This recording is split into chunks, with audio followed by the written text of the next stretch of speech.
Well, Congressman, I think crime is a very dangerous cancer. It flourishes where it's ignored and where the community is not alert to it being a truly local problem. It can't exist without a certain amount of apathy upon the part of the local citizens. Local crime, I believe, can be brought within control by stern measures, not only by the law enforcement officers, but by the courts that have to deal with the criminals that are brought before them, and by the community at large. No community receives any better kind of law enforcement than it desires and insists upon. I assured Mr. Gray that the CIA had no involvement in the break-in, no involvement whatever. And it was my preoccupation consistently from then to this time to make this point and to be sure that everybody understands it. It doesn't seem to get across very well for some reason, but the agency had nothing to do with the Watergate break-in. I hope all the newspaper men in the room hear me clearly now. That's FBI Director J. Edgar Hoover and CIA Director Richard Helms. When Richard Nixon took office, J. Edgar Hoover was already one of the most powerful figures in American history, having served as the nation's top cop going back to Calvin Coolidge. Richard Helms was the quintessential spy. He had joined the CIA at its founding in 1947 and rose through its ranks to lead it. Coming up, we'll listen in on the roles both played in the Nixon White House. First, joining us by phone, Luke Nichter. He's the creator and editor of NixonTapes.org and author or editor of books including, with Douglas Brinkley, The Nixon Tapes, 1971 to 1972, and The Nixon Tapes, 1973. Professor Nichter, please describe the relationship between Richard Nixon and J. Edgar Hoover and whether they knew each other before Mr. Nixon became president. Well, Richard Nixon and J. Edgar Hoover went back a long ways. They were neighbors in Washington. Hoover got to know Nixon and vice versa early in Nixon's time in Washington. He was first elected as a congressman in 1946. And where they really got to know each other was when Nixon was on the House Un-American Activities Committee during the investigation of a suspected spy, Alger Hiss. And the FBI was more than happy to assist Nixon's investigation, provide evidence. And it was really the result of that investigation that made Nixon a household name and really a rising political star in the Republican Party. Now, topics in the calls we're about to hear include the very high-profile killings of 2 New York City police officers in 1971, where we hear President Nixon get Mr. Hoover's support for tougher law enforcement policies. Please tell us more about this incident.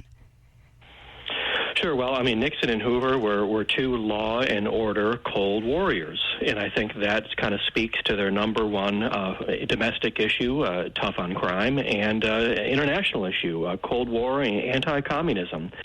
And in fact, when you look at their long careers and associations, it's hard to find 2 other politicians or political people who knew each other as long. And I can say I'm aware of no significant disagreements ever, between them. Nixon ultimately was elected on a get tough on crime message, and it was Hoover's FBI who helped him to carry out that promise. And in this case, I think Nixon, what we hear is Nixon's very eager to get the facts. He's very eager to find out what motivated the shootings, the perpetrators, and Hoover is quite happy to have the support of the boss, so to speak, of the White House, in terms of going after criminals. And it was under Nixon's presidency that, in fact, the FBI was very aggressive in going after crime, and especially organized crime. Now, President Nixon and Mr. Hoover also talk about the Supreme Court decision on the Pentagon Papers in July of 1971. What were those papers, and what did the Nixon administration want the High Court to do? The Pentagon Papers just simply caused a rupture in the Nixon White House. The actual study was a 40-volume, 7,000-page report written in the late 1960s at the end of the presidency of Lyndon Johnson of really how the U.S. came to be involved in Vietnam, and by the time the study was written, how things started to go badly for the United States. After portions of these documents were leaked to the New York Times, which started to publish them in June of 1971, the what the Nixon administration did was it sought to get an injunction against the New York Times from any further publication of the reports. The Nixon White House went all the way to the Supreme Court, and this remains one of the most important First Amendment cases in U.S. history. The Supreme Court issued a mixed decision that ultimately permitted publication of the Pentagon Papers to continue. Now, we'll also hear calls between President Nixon and the CIA director at the time, Richard Helms. Was their relationship different from that of the president and Mr. Hoover? Yes, it was. Unlike Nixon and Hoover, Helms and Nixon were really never personally close. Nixon knew him from Nixon's days as vice president under Dwight Eisenhower. And I think Nixon always wondered about Helms, as he did of others who worked at the CIA, whether Helms was actually more loyal to the CIA than to the president he served. Now, Iran is the topic of one of these calls. Please describe the relationship between Iran and the U.S. at the time of this call, January 1973. So to set the stage, January 1973, Nixon's inaugurated. He's beginning his second, what he thought would be his second full 4-year term. He's looking for a place to move Helms. I think Nixon hopes to have his own guy appointed to the CIA, to run the CIA. And he's looking for a place to put Helms. That's the problem. What do you do with him? And so ultimately, he's looking for an ambassadorship to send him to, and he has his eye on Iran, which is a quite close ally of the U.S. at the time. Reza Pahlavi is the Shah of Iran. He's a source of stability in the region in the eyes of the U.S. And both Nixon and National Security Advisor Henry Kissinger sought to sort of build him up to be a kind of regional power to stand up to the Soviet Union and Soviet influence in the Middle East. Luke Nichter, creator and editor of NixonTapes.org, and author or editor of books including, with Douglas Brinkley, The Nixon Tapes, 1971 to 72, and The Nixon Tapes, 1973. Thank you so much for joining us. Thank you. We begin on May 26, 1971. President Nixon and FBI Director Hoover talked about the killing of those 2 New York City police officers. Edgar? Yes, Mr. President. You're probably way ahead of me, but may I tell you that in terms of the New York situation, at this particular time, since these people have not been apprehended, the national security, information we seek is unlimited. Yes. Okay? It's okay? Yes. On that line, And you tell the Attorney General that that's what I've suggested and ordered, and you do it. Okay? I'll do that. Don't you agree with this? I agree with it thoroughly. My God, let's get these bastards. And the agent in charge of my New York office told me he attended both funerals today. Good. And saw the commissioner and conveyed to the commissioner, as he had previously on to the other high officers there at New York, that the full facilities of the FBI were available. Good. And we'll make them available, and I'll go all out on the intelligence in this thing. Yeah. In the meantime, I've already alerted the president of the National Association of Chiefs of Police to hold himself in readiness for Wednesday or Thursday of next week, and to have his officers hold that day open, as they will be called to Washington for some conference. I didn't indicate what it was. That'll be a good meeting, and then we'll follow that up with the on their recommendation with a meeting of, say, 100 top police and sheriffs from around the country. We have that scheduled for the following Monday. Right. Already. Oh, good. Yes. Good. Oh, you have? Oh, yes, indeed. That's great. That's the way to work. Yes. And then we'll get at this, and then I'll come by the academy and give them a little pop, and we'll... Fine. Okay. Fine. But let's get these guys. By God, it just sickens me to see people shooting policemen in the back. It does. Doesn't it you? I mean, of course it does you, but it does me as just an ordinary citizen. When you stop to think of this thing in New York, where one man, as I said today, was shot 6 times in the back of the head, and another man 12 times in the back of the head. Oh, my God. Now, that was not, it wasn't... That's sadism. That was sadism. That's just what it was. That's right. And the New York Times will probably write an editorial pointing out that the guy that shot him was raised in a bad neighborhood. Yes, it'll be poverty. Yes. That's right. The slums in New York. That's right. Contributed to it. That's right. Housing and all that sort of thing. But that isn't the reason. These people are bad people. Of course not. Right. Okay, Edgar. Thank you very much. Thank you very much. The two men talked again 2 days later, and the president asked Director Hoover for his support on tougher federal law enforcement laws. They mentioned New York City Police Commissioner Patrick Murphy. I was doing a little thinking last night, and you notice where this clown Harrison Williams was claiming that that he said that the White House was blocking an attempt to let the FBI go in and do help out. Yes, and of course, we answered that. Plaintiffs answered it, and we answered here. And of course, you know, the directive in November covers that. And then I also saw your letter, which indicated, my God, in New York, you're practically running the thing. Yeah. Well, which is good. I mean, you're running it. You see, Mr. President, in all of the killings of police officers, as I pointed out, I think in a recent memorandum to you, the local police within 30 days apprehend 96.5%. It's just one thing where we aren't needed. Here's what I had in mind. Now let me just run this by you to think about, and I can answer. And I'm not thinking of a public announcement on this, incidentally, so much as to just as a question of tone and so forth.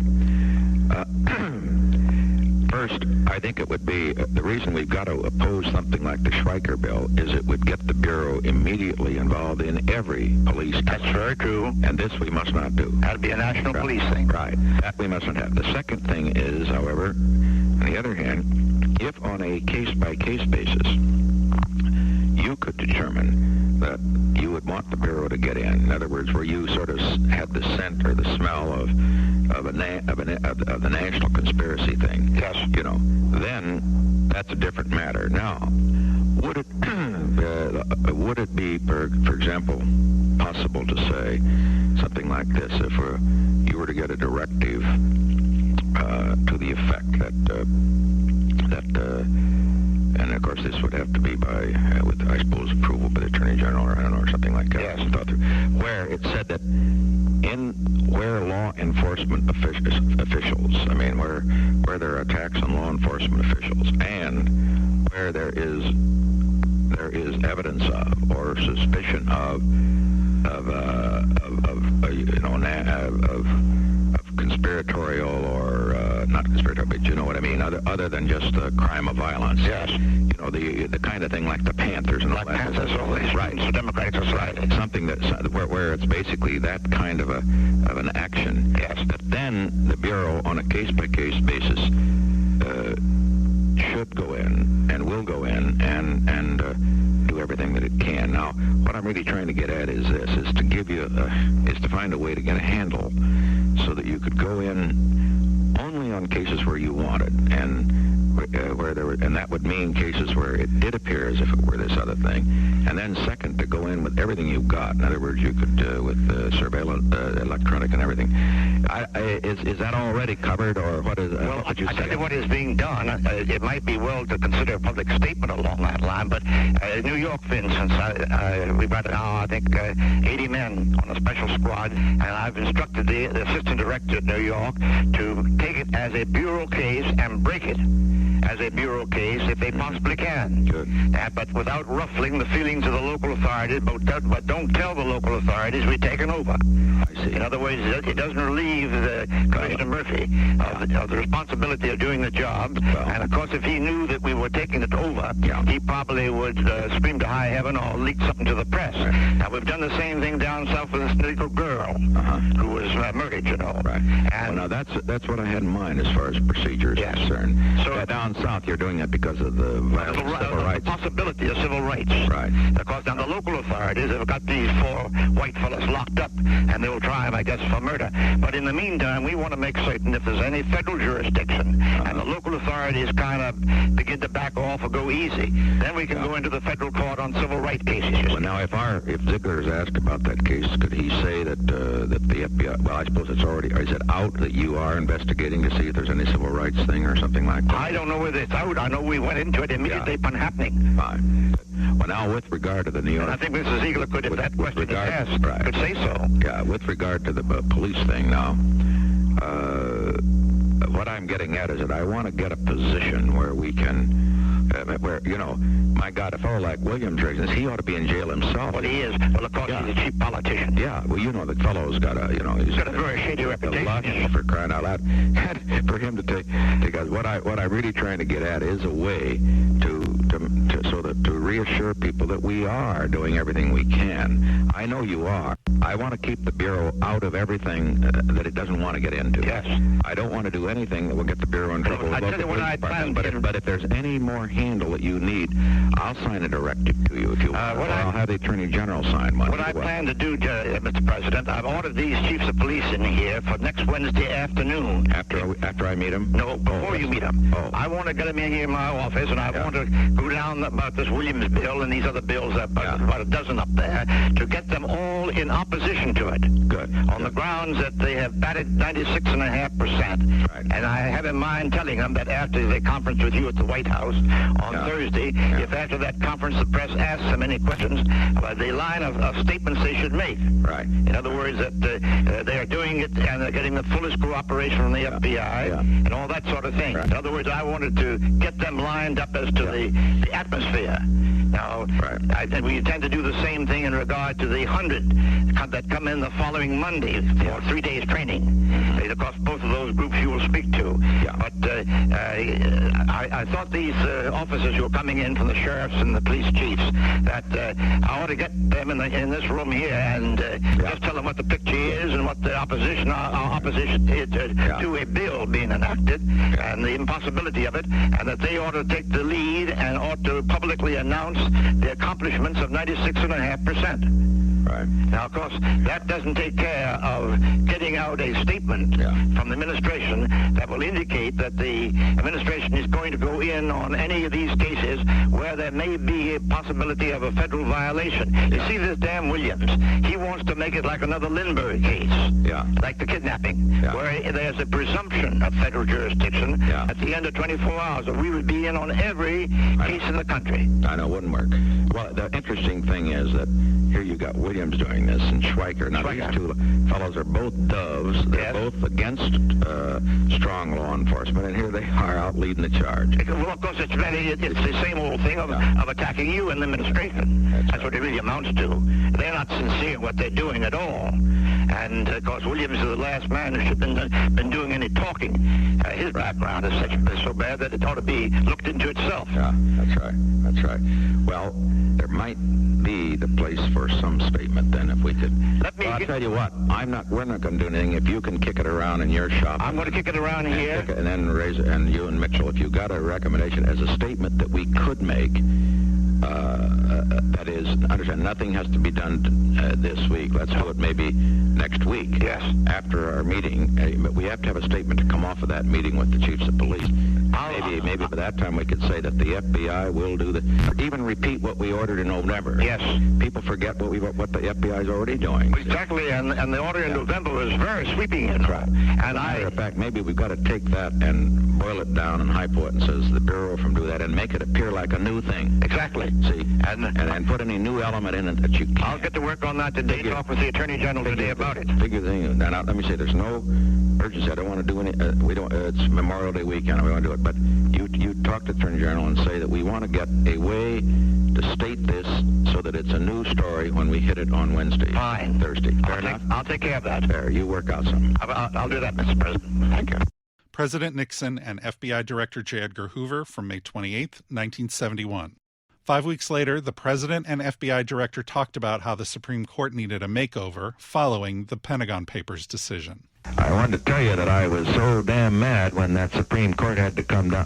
First, I didn't like their decision, but unbelievable, wasn't it? It was unbelievable. You know, those clowns we got on there, I'll tell you, I hope I outlive the bastards. Well, I hope you do, too. I mean, politically, too, because we've got to change that court. There's no question about that whatsoever. Yeah. I had thought it was a possibility of a 5-4. Yeah, you know, I thought we ought to get White. What's the matter with him? I don't, well, of course, Wizard White is an old Kennedy crowd. Right. But then the other one, no. What in the hell is the matter with Stewart? Well, Stewart is a very wishy-washy individual. He switches from one side to the other. Yeah. And I wasn't surprised that on this thing he switched. Yeah. Well, I suppose he's affected with the Georgetown thing. But what I was going to say is that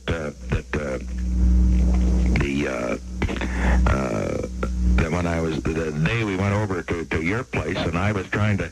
It made the news, all right. But the point is that if it hadn't been for that stinking court decision, we'd have been the lead story, you know. Would have been the lead story. And it should have been. And it should have been. Your remarks were simply wonderful, I thought. Well, I thought it was good to lay it on the line with those fellows. And you know that line that the era of permissiveness is in then, and you notice I thought it was really great when I said, and I hope that you had your people get this one down, because in the 23 years that I've known the director, that he has never served a party. He has always served his country. That sort of summed it up, didn't it? It did, and I ordered today, a copy of your speech came over from the White House today, and I ordered that it be printed in the Law Enforcement Bulletin, which goes to about 15,000 police departments in the country. Oh, that's fine. So it'll I wanted to get out of there, but it got a good play, and I was glad that we could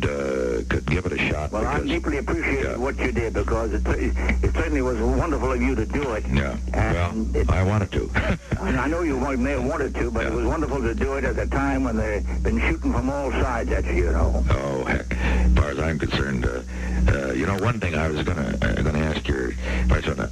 A lot of people have a feeling that I ought to, not a lot, they're all mixed, as a matter of fact. Some people think that now that this court has acted, that I ought to make a statement about the freedom of the press and that we are trying to censor them and so forth.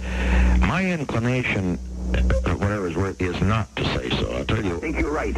I kind of think I should stay out. But what's your public relations judgment on it, Edgar? I'd just like to know. Public relations judgment, Mr. President, is that you should remain absolutely silent about it. You would, huh? I would. But you don't think that that's any great problem that they've been that naturally been charging that we have been trying to keep the press from printing the truth about the war and so forth? I don't think that's involved, because as a matter of fact, these papers don't harm you one bit. No, actually, the stories in the Post and Times this morning were all about Kennedy and Diem. Kennedy, he was the one who started it, and then Lyndon Johnson escalated it, and then you inherited it, and you have brought it down. You never sent an additional man in there, but you brought it down. Yeah. And I think what they're trying to do is to bait you into taking a position that the freedom of the press ought not be to that extent. And I think we ought to be awful careful what we do in this case of this man Ellsberg, because there again they're going to make a martyr out of him. All of the press of the country are going to come to the front end that he's a martyr. And what the Supreme Court has now said, I doubt whether we're going to be able to get a conviction of him. Mm-hmm. I hope so, but I doubt it. We've got a good, strong case on him. And his first wife testified very vigorously against him.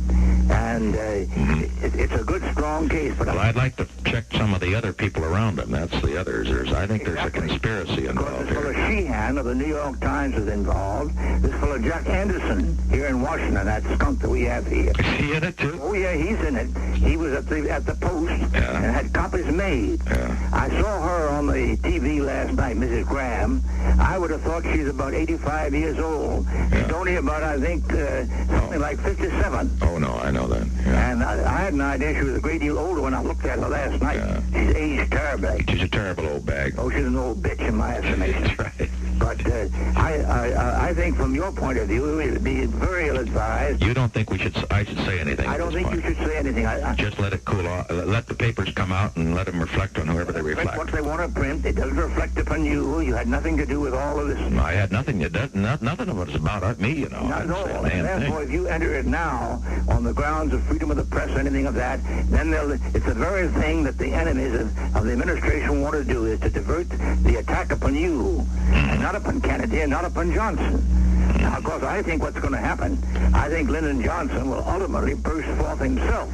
Yeah. Because he ought to. You know, he's a tough individual. He ought to defend himself. I think he will. Yeah, well. And I think for that reason, your silence would be just the thing. Well, I don't certainly plan to say anything until I have a chance to look over the weekend and see what the... Well, I waited very carefully because I think they're trying to bait you into taking the position. This fellow Stanton, who's now going to be cited by the Congress for contempt of court, he shot his mouth off today, and I think the House of Representatives will cite him for contempt. He ought to be cited for contempt. Yeah. But let that be his battle, not yours. Yeah, I'm not going I'm not having nothing to do with him. That's the House. That's the House. It's up to them. Let them have their fun. And they had a unanimous vote in the committee. It wasn't divided. Yeah. And I think that's up for him to fight out. He talks about the opinion of yesterday as being in his favor and so forth. It has nothing to do with what the House is. Well, the opinion yesterday had nothing to do with the Pentagon. None whatsoever. Selling the Pentagon. They had lied about the Pentagon, as they've lied about so many things. Yeah. CBS is one of the worst networks on the circuit today. But I would certainly give awful careful thought about just remaining silent. Yeah. Well, I'm glad to get that advice. I'm going to be meeting in about an hour with these guys, and I'll have that in mind. Fine. Well, good to talk to you, and I want to thank you again for well, I appreciate the cufflinks. It was wonderful. I appreciate the cufflinks. Thank you. Goodbye. From July 1st, 1971, FBI Director J. Edgar Hoover and President Nixon. Fast forward now to November 22nd, 1971, and the FBI had made an arrest in the New York City police killing. John Ehrlichman just came in and brought your letter telling me that you'd caught those 5 killers, those killed those 2 policemen in New York. That's right, we did. That's just great. How are you going to, I hope you make a hell of a lot out of the announcement at some time. Well, we're trying to do that. Yeah. Because it was an awful involved, long case. As a matter of fact, we arrested most of them out in California. I'll be darned. Yeah, I know. It's a fantastic story. I just thumbed through it here. It's really a great one. Now, tell me, does that jackass Murphy know you've done it? Have you told him? I imagine by now he does. The only thing I'm concerned about, I wouldn't want him to step in and, you know how he'd play it and take the credit for it. I'll take care of that all right. You will? Well, I have no use for him anyway. Yeah. Well, it seems to me that this is really a great thing. It is. And these are just 5 terrorists, is that right? They're the 5 of the Black Panther type. And you can go. Well, I'm just delighted because it'll have a darn. Might be interested, Mr. President. Yeah. You've got some awful good leads on the killing of these Negro girls by this so-called Phantom. Here, yeah. District. Yeah. Oh, you have. Got some awful good leads on that. Yeah. I don't know Good. how they'll turn out, but Right. Yesterday and today there were 2 very good leads. As if we might have the real person. Yeah. Well, this is a good one, and I just say, as I say, just you be sure the boys over there know that I think it's just great, and when you get but I just want to be sure the Bureau gets the credit, Edgar. You know what I mean? That's done. Okay, because this is, I think a country will be just, that, I'll never forget, that had an enormous effect in New York. Remember the funeral for the Italian, and everything. I want to tell you what a wonderful appearance I think you made down there at Miami. Because, well, I didn't want to take on old George Miele because he's been a good fellow on many issues, but you just can't let anybody say that the president knows what he can do, Well, the reaction already, I've been noticing the ticker today, the reaction among the labor leaders has been that it's done them more harm than good by the way he acted. I see. In other words, the almost insulting manner in which you were treated it's backfiring on them. And I think for that reason, he's not going to gain any footage out of it. We have to stand up to him, Edgar. The point is that everybody wants... We have to advocate and let them lead the country. And we simply cannot have this wage price push. And so... and he only represents, as you know, there are only 18 million organized laborers, and there's 62 million that are not in unions. So you got to think... You get to hear him talk, you think he had the whole country organized. That's right. But, I appreciate that. As I said, I just went down there, and I was very, very pleasant, but very firm. No, you were cool throughout. I saw it on TV. Oh, yeah. On your favorite network, CBS? No. Incidentally, NBC, gave part of that network away today, Who? Graham gave part of that network away today. Is that right? The WTOP-FM she gave to Howard University. Oh, that's nice. And that's where it belongs. That's nice. Oh, boy. Well, I'm just delighted with this, and I just want the... I'll see that it's taken care of. I want the Bureau, though, to get the credit, because, That's all right. we're fighting these, when these people raise questions, I can point to things like that. But exactly. If you can, as soon as when you're ready to make the announcement, be sure to have one of your boys let John know so that I can have Ziegler comment on it here. I'll do that. So we can then say this is a great thing. We'll give it a shove from over here, too. I'll let him know. Fine. I'll get on top of it right away. And if you get one on that other one, on the one here in the district, also let us know, because then you see Ziegler can go out, Edgar, and say the president was delighted to learn. And I think it's good that they know that I'm... That you have been personally interested in it. That's right. And that I've been following it, and when you announce, you can say you've reported to me, and I'm pleased and so forth. Fair enough? In other words, there have been 5 or 6 of these colored girls who have been raped and killed. That's awful, isn't it? And you've got a good lead there, huh? A very good lead. A fellow whose wife happens to be the niece. Does it look like one or several? Just one. One person. And he has a background of the St. Elizabeth over here. Oh, boy. Psychiatric. Is he black? Black. Yeah, yeah. And it looks as if we've got a pretty good lead there. Oh, boy. We're trying to hold it very tight. Yeah. All right. I won't say a word. Okay. The FBI was already dealing with unprecedented scrutiny over its power when Richard Nixon took office in 1969. Congress responded by requiring Senate confirmation of future FBI directors and limited their tenure to 10 years. On May 2, 1972, with the Watergate affair about to explode onto the national stage, J. Edgar Hoover died of heart disease. He was 77. Be seated, please. Ladies and gentlemen, it is with a profound sense of personal loss that I learned of the death of J. Edgar Hoover. This truly remarkable man has served his country for 48 years under 8 presidents as director of the FBI with unparalleled devotion and ability and dedication. For 25 years, from the time I came to Washington as a freshman congressman, he's been one of my closest personal friends and advisors. And every American, in my opinion, owes J. Edgar Hoover a great debt for building the FBI into the finest law enforcement organization in the entire world. I have ordered that all flags on government buildings be flown at half-mast. But I will say that in doing so, that Edgar Hoover, because of his indomitable courage against sometimes very vicious attack, has made certain that the flag of the FBI will always fly high. J. Edgar Hoover was the first civil servant in U.S. history to lie in state at the Capitol. On May 4th, President Nixon eulogized his friend at the National Presbyterian Church in Washington. The greatness of Edgar Hoover will remain inseparable from the greatness of the organization he created and gave his whole life to building, the Federal Bureau of Investigation. He made the FBI the finest law enforcement agency on the earth, the invincible and incorruptible defender of every American's precious right to be free from fear.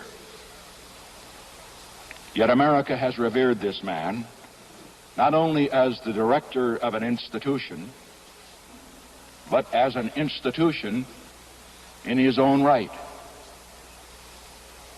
For nearly half a century, nearly 1/4 of the whole history of this republic, J. Edgar Hoover has exerted a great influence for good in our national life.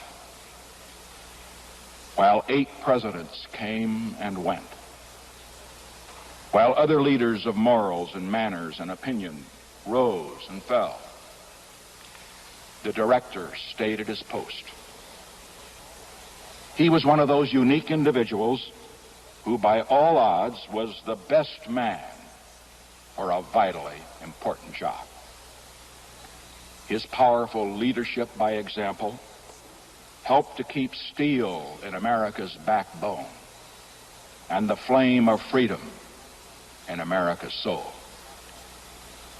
He personified integrity. He personified honor. He personified principle. He personified courage. He personified discipline. He personified dedication. He personified loyalty. He personified patriotism. Following J. Edgar Hoover's death, Congress thoroughly investigated the FBI about its role in the Watergate affair. It found that the agency had illegally protected President Nixon from investigation.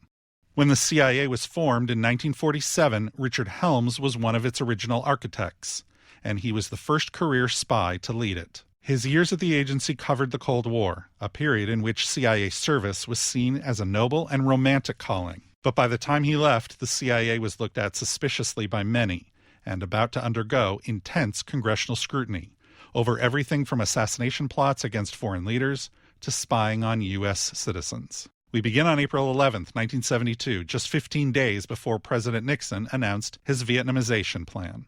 Good afternoon, Mr. President. Hi. I was talking to Henry this morning, and he was indicating that your reports had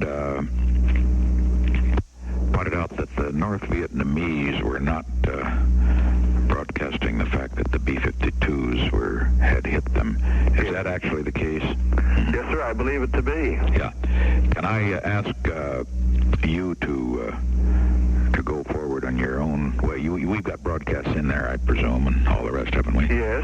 And, well, to get in as much as you possibly can, I should have thought this before, with regard to, not only the strikes that have taken place, but building it up beyond that. Naval units on the move, more B-52s coming, and so forth. Right, sir. Would you be sure that is covered adequately so that it gets into? I don't know how effective are those broadcasts in there. Do people pick them up or not? Yes, sir, they do indeed, and I can certainly handle this, and I will undertake it immediately. Fine, if you would. I want to be sure that since they're not mentioning it, we do.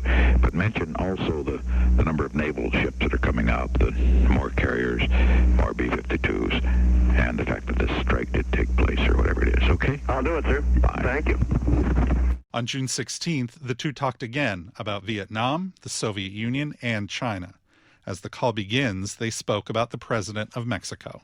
Hello. Good morning, Mr. President. Dick, I just left President Echeverria. He took me aside. He doesn't speak in English, but he says, I'm seeing Director Helms this afternoon. I said, good. I said, he has authorized it directly to you from me. Right. So you should tell him that I talked to you and so forth. I don't know what games we're playing there, but he's strong. He wants to play the right games. I had told him, I gave him a little fill in Russia and China. I said, no, we've had all these initiatives, but let me make one thing clear. I have no reason to believe that both nations are going to continue their support of subversion in other countries. I said, we have agreed on no overt confrontations in effect, but I said, this is what you've got to expect, and I think, that's the sort of we didn't go into any of the other domestic things he has, but, well, thank you very much, sir. I will, Dick Walters is going with me, and we're going to have about an hour's chat with him. I went into why we had to finish Vietnam in the right way, why it was important for us to hold the ring against aggression on all over the world, particularly in the Western Hemisphere, because nobody else was there to do it. And he's on our side, all right. Oh, that's great, Mr. President. Thank you very much. All right, fine. In November 1972, just after he was reelected, President Nixon asked Richard Helms for his resignation. The result, Mr. Helms believed, of his refusing to let the agency be used in the Watergate cover-up. 2 months later, the two talked about Richard Helms' new job as U.S. ambassador to Iran. Nick, I'm sitting here talking to John Ehrlichman, and I was wondering when you could get out to Iran.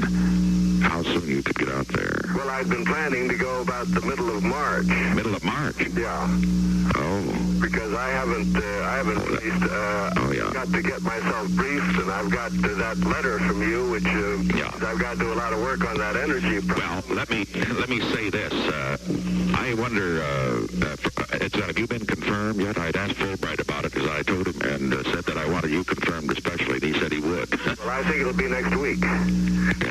See, the Johnson death set it up. That's right. Joe Farland is still out there, you know. Oh, I know that. I see. Well, but he'll be... He's leaving until the end of February. Oh, yeah. Because the Shah gave him a mission to do before he left. He wanted him to travel around and see the Iranian industrial production and so forth. He gave him some help when he got back here. Well, that may be what we're talking about. What I would like for you to do is this, have a talk with John at next week sometime, would you? Yes, sir. And the Iranian oil thing is in apparently one hell of a situation at the moment. And did you talk to Connolly, or you're going to? Or? Going to. I've wanted to get myself educated a little bit before I talk to him. Well, I would say the first man to talk to is John Ehrlichman. Right. And then Flanagan, who's made a study. Read the whole thing. Right. And what I want to do is that if you're not going till March, maybe we can find a way to expedite it so you could even take a trip even now, couldn't you? Oh, I could travel out there, certainly. Well, what I have in mind, I've talked to, and everybody here thinks it's a great idea. I was talking to Henry about that. What I really have in mind is for you basically to be sort of without downgrading the other ambassadors, the ambassador in charge of that sort of area, you know what I mean? Yes, sir. Particularly so you could go down to those sheikdoms and these other places and pull this thing together and then give us the recommendation. You know, see what I mean? I got it. So I think a trip of that sort would be very worthwhile. Let me suggest this. You come you have a talk with John Ehrlichman at the earliest possible time. Right. Have a talk with Connolly. The Connolly thing's a little sensitive because he represents some clients, but but on the other hand, you should talk with him. Right. Then sometime next week, perhaps Wednesday or Thursday or so, maybe toward the end of the week, because I'm going to be tired the first of the week, we'll try to go over the thing. All right, sir. And, but my view is that you probably ought to take a trip fairly soon. In other words, you know the Shah well, right? Yes, sir. And you could do it. I don't think it's any problem with Farland, but you better think about that and talk to, if you think it's too sensitive to go out there or anything like that, but you're still the director of the CIA, right? Yes, sir. Well, that's... Well, why don't I talk to these gentlemen and see what the score is here? Right. Maybe I can come up with a recommendation then. All right, fine. You talk and we'll work something out, because I'd like to get it, since you're going to be in charge, I'd like to get you in the deal now before it blows. Right, sir. Yeah, then when it blows, we can blame you. Okay, you've been through that before, haven't you? Okay. Thank you, Mr. President. From January 5th, 1973, a call between President Nixon and CIA Director Richard Helms. Next time on Presidential Recordings, with the full scope of the Watergate conspiracy uncovered and articles of impeachment looming, President Nixon makes a historic decision.